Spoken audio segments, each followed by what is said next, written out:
Hello, good morning, guys. This is my preview to Arsenal's game against Liverpool tonight. Uh, Liverpool. Why did I say Liverpool?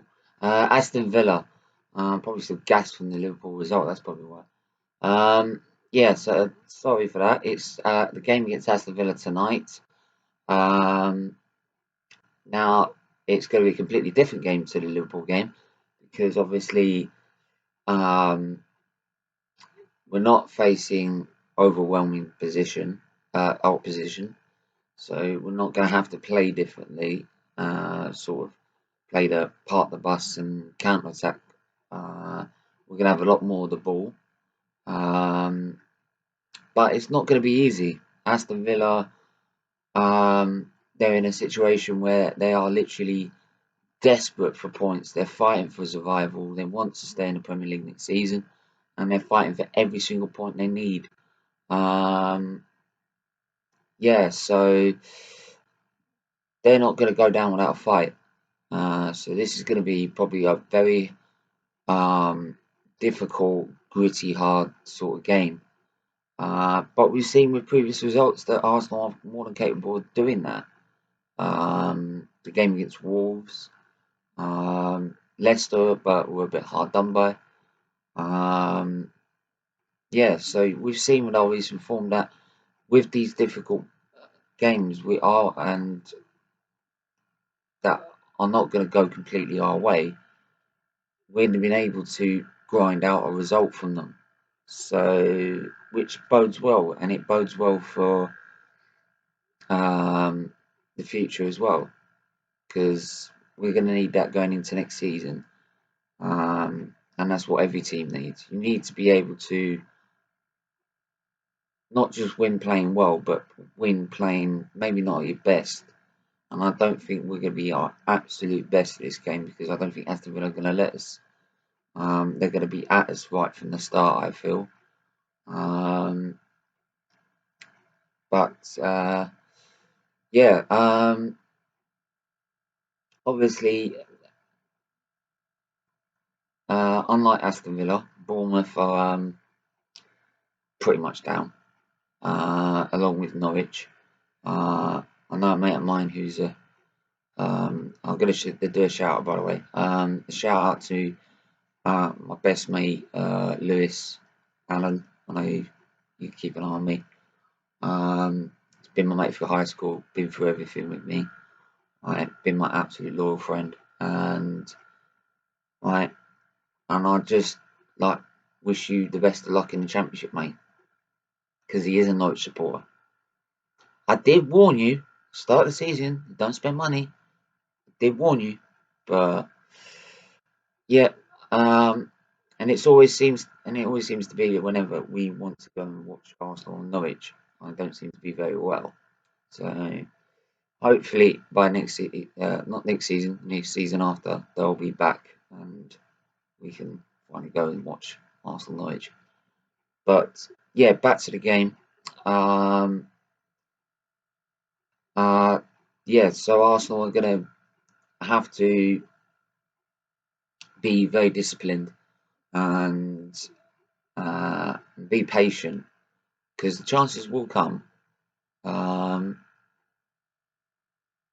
and we just need to be very good with our game management, which I think the last two results proves we are at the minute. And what I want to see is that consistency. I want you now you've performed so brilliantly against Liverpool. Now you've performed so well against Manchester City. I mean that performance. I have never seen Arsenal play like that in fucking years. Years. I am. I can't believe it. That's how shocked I was.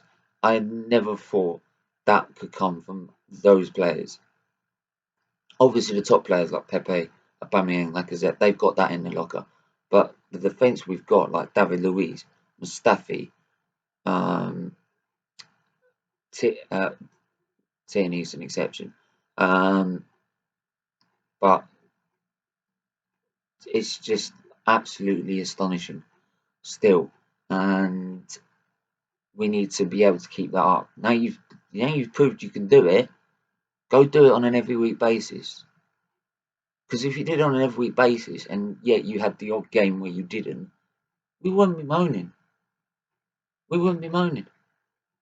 Right? We wouldn't be calling you out. We wouldn't be saying get lost, get out the door, fucking good. Right? We would be praising you. And if you had that one bad game, we would just go, it's an off day. You didn't have a good game. Just make sure you do it next week. Just make sure you perform better next week.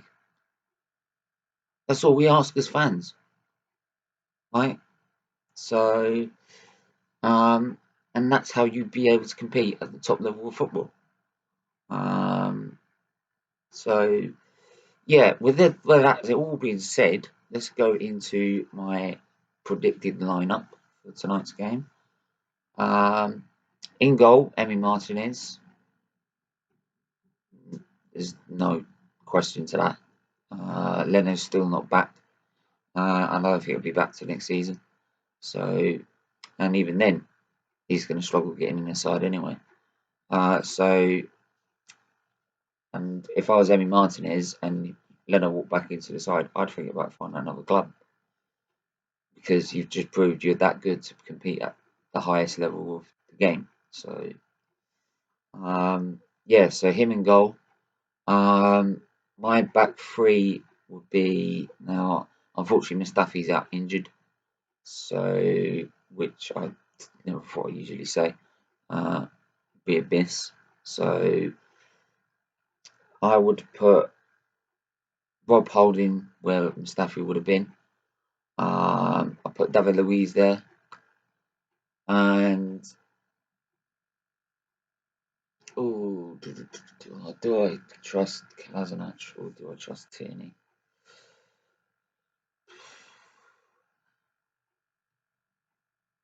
Tierney. I still don't trust Kolasinac after that mistake. Still, I know Tierney could do the rest, but yeah, I can't. I can't put Kolasinac back in the side after that mistake. I'm sorry. So Tierney would go there with Rob Holding and David Luiz. Right wing back, I would go Cedric. Bellamy's been performing really well, but I think Cedric's been, when he's come on, he's been just as good. And it also gives Bellamy a bit of a rest as well. Because this is the thing, we need to use what's left of our squad so that we can play this game, play Watford in the last game of the season, and then fully focus on the FA Cup final against Chelsea, which again is going to be a completely different game in itself. It's not going to be the sit back and let Man City or Liverpool dominate. It's going to be a more even game. So we're going to have to rest our best players for that. So right wing back would be Cedric. Left wing back would be Bukayo Saka, who which was surprised he didn't. I mean, in that game with Man City, he didn't even get a chance to go on the pitch. We were that good that it wasn't needed. So, and it was a bit of a shock even at the start when they put, I think they put Maitland-Niles, the left wing back, and we're like, well, why Saka on the bench then? But it proved to work. So hey, Arteta knows what he's doing. So there we go. I'm not going to judge him after that. Yeah. So left wing back would be Bukayo Saka. In the middle, I'd go Xhaka because he's so important. We can't have him out of the side. And I'd put him next to Lucas Torreira. I'd take Dani Ceballos out. Give Torreira a run out, give him some minutes. Yeah, so that's my midfield. and then the front three would be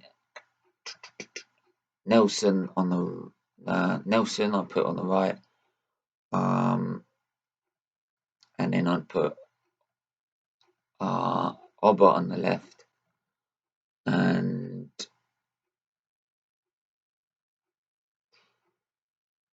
yeah, Laka in the middle. No, not Laka in the middle. Eddie Nketiah in the middle.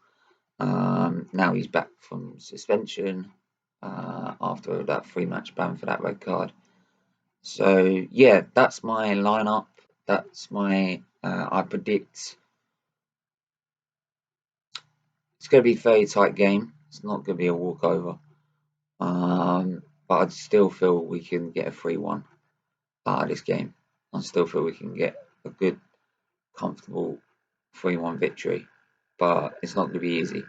So yeah, that's my predictions. That's my predicted lineup. And yeah, leave it in the comments below whether you agree or disagree with the lineup. Who would you go for? Who would you?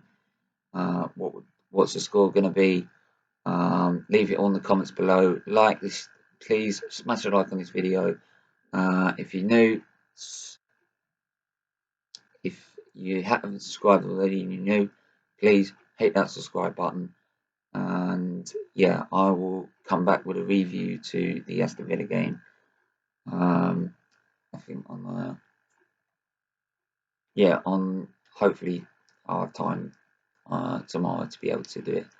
So yeah, leave it on the comments below, and I will talk to you guys soon.